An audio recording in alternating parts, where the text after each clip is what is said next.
নমস্কার, welcome to astro console. আজকের বিষয় হলো সিংহ রাশির সাপ্তাহিক রাশিফল 1 জুন থেকে 7 জুন কেমন যাবে এই সপ্তাহে সিংহ রাশির জন্য। দেখো, তোমাদের সিংহ রাশির লগ্নপতি কোথায় আছে এখন।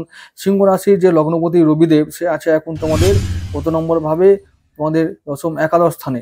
তাহলে একাদশ ভাবে আছে মানে এমনিতেই সমস্ত কিছুতে একটা লাভ আমরা দেখতে পাচ্ছি। হ্যাঁ, কষ্ট অর্জিত হলেও আমরা কিন্তু লাভ পাচ্ছি। আমরা একটা মানে ভাগ্যে একটা অনুকূল প্রভাব দেখতে পাচ্ছি।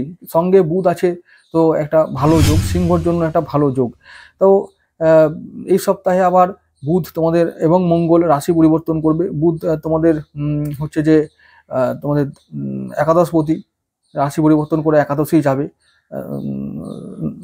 একাদশপতি দশম থেকে একাদশে যাবে। আর মঙ্গল হচ্ছে নবমপতি, তো নবমপতি দশমে ছিল, সরি তোমাদের দ্বাদশে ছিল, সে এবার লগ্নে যাবে। তাহলে মঙ্গল তোমাদের নবমপতি যেহেতু, মানে ভাগ্যপতি যেহেতু, তাই ভাগ্য ভাব থেকে ছেড়ে মানে দ্বাদশ ভাব থেকে ছেড়ে চলে যাবে লগ্নে। তাহলে একটা ভাগ্যে অনুকূল প্রভাব থাকবে এই সপ্তাহে। এবং শুধু এই সপ্তাহে নয়, আগামী 40 দিন ধরে তোমাদের ভাগ্যে অনুকূল প্রভাব থাকবে। তবে আপ ডাউন তো হবেই।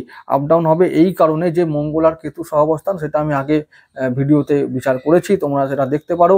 আর রাহুর প্রভাবে থাকবে মঙ্গল, তাই মঙ্গলের জন্য খুব একটা কমফোর্টেবল জায়গা হবে না। তাই সমস্ত ক্ষেত্রে আমরা সাবধান একটু থাকবো, বিশেষ করে শরীর স্বাস্থ্যের ক্ষেত্রে আমরা সাবধান থাকবো। আর ওভার কনফিডেন্ট ও আত্মবিশ্বাস খুব বেশি যেন না হয়, সেটা বেশি হলে ক্ষতিগ্রস্ত হতে পারি আমরা, সেই দিক থেকে সাবধান থাকতে হবে। এবার বলবো 1 জুনের কথায়। 1 জুন অশ্লেষা নক্ষত্রে থাকবে চন্দ্র, তোমাদের দ্বাদশভাবে থাকবে চন্দ্র। তো চন্দ্র স্বক্ষেত্রী ভালো, সেদিনে কি হবে, মনটা ভালো থাকবে। ইনকাম হতে পারে, যারা ইনকাম করতে জানো বা পারো তারা কিন্তু ফাটকা ইনকাম করতে পারবে। আর বুধের নক্ষত্র, বুধ কি করবে, বুধ তোমাদের হচ্ছে যে একাদশপতি, তো ইনকাম বাড়বে ডেফিনেটলি, সব দিক থেকে লাভ হবে, ভ্রমণ হবে, টাকা আসবে যে কোনো সোর্স থেকে। তো ভালো একটা দিন, খুব এনজয় করো, ছুটির দিন হলেও এনজয় করতে পারবে, মন ভালো থাকবে। আর 2 জুন সোমবার চলে যাব, চন্দ্র চলে যাবে তোমাদের লগ্নেই চলে যাবে। তো চন্দ্র কেতু একসঙ্গে থাকবে, এটা গ্রহণ দোষ তৈরি হতে পারে। তো তবুও মঘা নক্ষত্রে থাকবে চন্দ্র এবং কেতু নক্ষত্র, তো ভালো একটা দিন। কেতু তোমাদের মঙ্গলই করবে, কারক গ্রহ, তাই তোমাদের শরীর স্বাস্থ্য মন ভালো থাকবে। আর হচ্ছে যেহেতু কেতুর তোমাদের নবমপতির ঘরে একটা নক্ষত্র নিয়ে বসে আছে, তাই বলবো ভাগ্যে অনুকূল প্রভাব থাকবে, ভাগ্য ভালোই থাকবে। আর ওদিকে তোমাদের পঞ্চম ভাবে যে কেতু আছে, সেইখানে কেতু যে নক্ষত্র আছে, সেখানে জন্য সন্তানের উন্নতি, শিক্ষায় উন্নতি, প্রেমে উন্নতি, এই সমস্ত জায়গায় উন্নতি হবে। আর ভাগ্যে উন্নতি হবে, পিতার সঙ্গে সম্পর্কে উন্নতি হবে, স্পিরিচুয়ালিটি বা আধ্যাত্মিকতা বাড়বে, নতুন গুরু লাভ হবে বা গুরু সান্নিধ্যে আমরা কাটাতে পারবো, এরকম ব্যাপার। তো গুরু লাভ সেদিনে নাও হলেও গুরুর জন্য আমরা ভাববো, আধ্যাত্মিক থাকবে মনটা, এটাই আমাদের কাছে অনেক, এইটাই বলতে চাইছি। গুরু লাভ হবে মানে একবারে গুরু চলে আসবে সবার, তা হবে না, সবার যে হবে তাও হবে না, কিন্তু কারো কারো হবেই, এটা ব্যাপার। যাই হোক, তাহলে আমরা সোমবারের কথা বলতে পারি যে মোটামুটি সমস্ত ক্ষেত্রে একটা পজিটিভ প্রভাব থাকবে। আর শরীর মন ভালো থাকলে আবার কি চাই, অন্যান্য আয় বা কর্ম সেগুলো মোটামুটি চলবে। আমি মোটামুটি এই জন্য বলছি, চন্দ্র কেতু যে কম্বিনেশন, সেটা একটা ভালো থাকবে না, সেই জন্য মনটা খারাপ, মানে আপ ডাউন করবে। আর সেই প্রভাবটা কর্মক্ষেত্রে পড়বে, তাই জন্য বলবো যে একটু সাবধানে থেকে কারণই ভালো। রাহুর প্রভাবে থাকবে চন্দ্র, তাই রাহু চন্দ্র গ্রহণ দোষটা তো খুব ভালো না, তাই সমস্ত ক্ষেত্রে সাবধান থাকা ভালো। চলে যাব 3 জুন। 3 জুন মানে একবারে মঙ্গলবার দিন, চন্দ্র থাকবে শুক্রের নক্ষত্র পূর্ব ফাল্গুনিতে। শুক্র এখন আছে তো তোমাদের হচ্ছে যে নবম ভাবেই শুক্র আছে, মানে শুক্র তোমাদের অ্যাকচুয়ালি মারক গ্রহ, শত্রু গ্রহ। 3 নম্বর গ্রহের 3 নম্বর ভাবের অধিপতি হয়ে চলে যাচ্ছে কোথায়, তোমাদের নবম ভাবে। তাহলে কি হবে, বলবো যে ভাই বোনদের সঙ্গে একটু সাবধানে কথা বলতে হবে, তাদের সঙ্গে সম্পর্ক ভালো রাখতে হবে। আর আশেপাশের মানুষগুলো একটু তোমাদের সমালোচনা করতে পারে, শত্রুতা হতে পারে, এই সমস্ত বিষয়ে সাবধান থাকাই ভালো। যাই হোক, সেদিনটা বলবো যে ভালো মন্দ মিশিয়ে শরীর মন ভালো থাকবে, আয় মোটামুটি থাকবে, সঞ্চয় ভালোই হবে।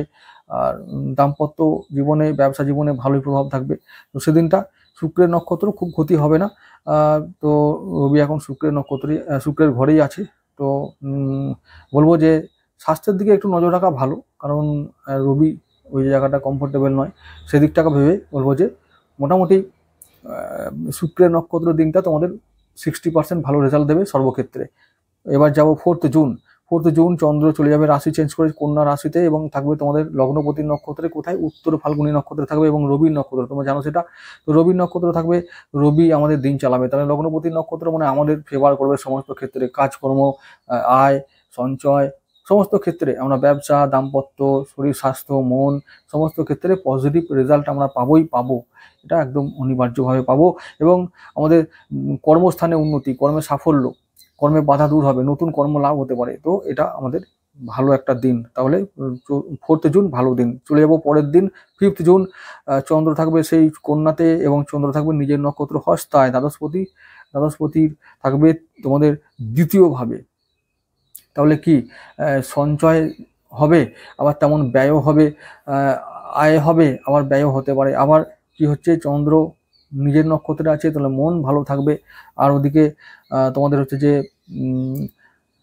দূর থেকে ইনকাম, তো শেয়ার মার্কেট, তো দূর থেকে যেগুলো হয় কম্পিউটার মাধ্যমে যে ইনকামগুলো আছে, শেয়ার মার্কেট হলো, ইন্টারনেট হলো, বা যা কিছু মাধ্যমে ওই যে এমনকি জুয়া, লটারি, সেগুলো তো সেই একই ব্যাপার। তো ভালো ইনকাম হবে সেদিনে, সমস্ত কিছুতে ভালো প্রভাব থাকবে, ভালো একটা দিন। 5 জুন ভালো দিন। পরের দিন চলে যাব 6 জুন। চন্দ্র থাকবে চিত্রায়, মঙ্গলের নক্ষত্র, তাহলে ভাগ্যবতী নক্ষত্র, ভাগ্য ভালো থাকবে এবং ভাগ্যের শুভ প্রভাব থাকবে সমস্ত ক্ষেত্রে, ভাগ্য অনুকূল থাকবে। তাহলে মঙ্গল এখন আছে আমাদের দ্বাদশভাবে, তাহলে দ্বাদশভাবে মানে হলো যে আমাদের সেটা সুযোগ আনছে। নবমপতি দ্বাদশভাবে এতদিন পর্যন্ত ভালো সুযোগ আনছিল এবং অনেক সুযোগ অনেকের কাছে হাতছাড়াও হচ্ছিল, তো এবার সেগুলো অনেকটা কম হবে। এবার তোমাদের নবমপতি কোথায় আসবে, ভাগ্যভাবেই আসবে পরের দিনেই। তো তবুও সেই এফেক্টটা কিন্তু আমাদের শুক্রবার দিন থেকে আমরা ফিল করতে শুরু করব। তো তাহলে বলবো যে সমস্ত কাজগুলো পেন্ডিং ছিল সেগুলো এবার হতে শুরু করবে, সেগুলো এবারে আস্তে আস্তে গড়িয়ে যাবে, যোগাযোগ বাড়বে, বন্ধুত্ব বাড়বে, ভাগ্যে অনুকূল প্রভাব থাকবে। তো মানে হলো যে আয় সঞ্চয় বৃদ্ধি পাবে, ডেফিনেটলি পাবে, কারণ শুক্র সেদিনে তোমাদের বুধ তোমাদের রাশি চেঞ্জ করে সেদিনেই রাশি চেঞ্জ করে চলে যাবে তোমাদের একাদশভাবে, মানে দশম ভাব থেকে একাদশভাবে যাবে, তাহলে আয় বাড়াবে, হঠাৎ করে প্রাপ্তি ঘটাবে। তো এটা ভালো একটা দিন। তো সেদিনটাও তোমরা প্রাপ্তি যোগের একটা দিন ধরতে পারো। পরের দিন চলে যাবো 7 জুন। 7 জুন শনিবার দিন, চন্দ্র থাকবে রাহু নক্ষত্র সাথীতে, তো এটা খুব খারাপ দিন। ও গ্রহণ দোষ তৈরি হবে, বিষ দোষ তৈরি হবে। তো ভালো একটা দিন নয়, সমস্ত ক্ষেত্রে সাবধান থাকতে হবে, শরীর মনের একটা যত্ন রাখতে হবে। সবার সঙ্গে মানে বন্ধু বান্ধব, আত্মীয় স্বজন, মাতা, পরিবারের সমস্ত সদস্য, স্ত্রী বা স্বামী, এদের সঙ্গে কথাবার্তা বা ব্যবহারে সংযম রাখতে হবে। মন আপ ডাউন করবে, মন ভালো থাকবে না। আর সেদিনটা আমরা যদি টাকা পয়সা লেনদেন করি বা ধার দিই, সেদিনটা আমি বলবো অশুভ একটা দিন, মহা অশুভ দিন, শনিবার রাহু নক্ষত্র। তো সেদিনে কোনো গুরুত্বপূর্ণ সিদ্ধান্ত নেব না, কোনো গুরুত্বপূর্ণ কাজ করব না, কোনো টাকা পয়সা লেনদেন করব না, কাউকে টাকা ধার দেব না, কারো কাছ থেকে টাকা ধার নেব না, এরকম কাজ আমরা করব। তো কোনো বড় ক্ষেত্রে বিনিয়োগ করব না, লামসাম অ্যামাউন্ট বিনিয়োগ করব না, ব্যবসায় বড় বিনিয়োগ করব না, এইগুলো আমাদের মাথায় রাখতে হবে। তো বলবো যে 1 থেকে 7 তারিখ পর্যন্ত এই যে সপ্তাহটা সিংহ রাশির জন্য, এই সপ্তাহটা 80% ভালো রেজাল্ট আনবে, এটা বলতে পারি। আর বলবো যে এই সপ্তাহে তোমরা লাল রঙকে ফেভার করে চলবে, তোমরা ভালো ফল পাবে। আর যদি সংখ্যা হয় তো 1, 2, 3-এর মধ্যে থাকবে, তাহলে ভালো ফল পাবে। ঠিক আছে বন্ধুরা।